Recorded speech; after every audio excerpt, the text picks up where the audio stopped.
नमस्कार। आता सायली आणि अर्जुनला एक पेंडंटचा सोन्याचा तुकडा सापडतो। त्यावर CJK असं लिहिलेलं असतं। ते म्हणतात CJK म्हणजे चांदेकर ज्वेलर्स कोल्हापूर, हे अद्वैतच्या दुकानातून घेतलेलं आहे, आपण त्याला जाऊन भेटूया। आणि दोघंही अद्वैतला भेटायला येतात आणि अद्वैतला त्या सोन्याबद्दल विचारतात। अद्वैत तो सोना व्यवस्थित निरखून बघतो आणि त्यावर जी चिन्ह आहे ते बघतो। तो म्हणतो CJK 95 म्हणजे चांदेकर ज्वेलर्स कोल्हापूर 95 मध्ये हे बनवलेलं आहे। ते ऐकून आता अर्जुन सायलीला धक्का बसतो। तेव्हा अर्जुन म्हणतो हे तुमच्याकडून कोणी खरेदी केलं आहे सांगू शकाल का? तेव्हा अद्वैत म्हणतो हो नक्की सांगेन ना। आणि ते सर्व रेकॉर्ड चेक करत असतात। तेव्हा अद्वैतला ती सगळी माहिती मिळते। तो म्हणतो अर्जुन सापडली माहिती, हे बघ, कालिंदी महाडिक या बाईने हे सोनं आमच्याकडून खरेदी केलं होतं। तेव्हा अर्जुन म्हणतो कोण आहे ही कालिंदी महाडिक? तिला शोधावं लागणार।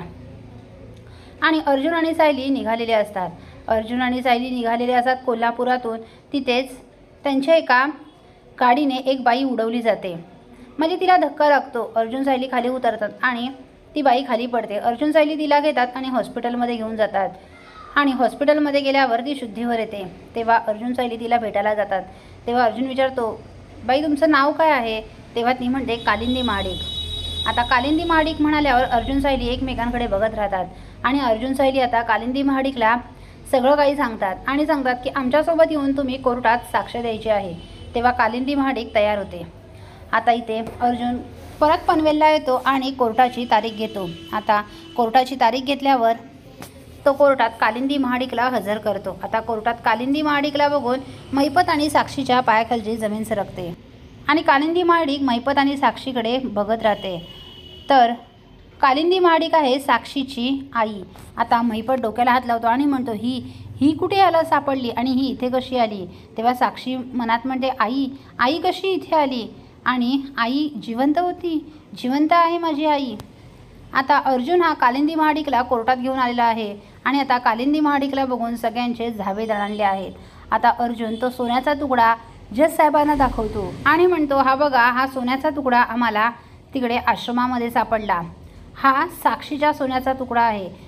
साक्षीकडे जे पेंडन आहे त्याचा अर्धा भाग इकडे आमच्याकडे आहे आणि तो तिच्या आईने तिला तिच्या बड्डेच्या दिवशी गिफ्ट केला होता आणि कालिंदी महाडिक ही साक्षीची आई आहे। आता ते ऐकून सगळ्यांनाच धक्का बसतो।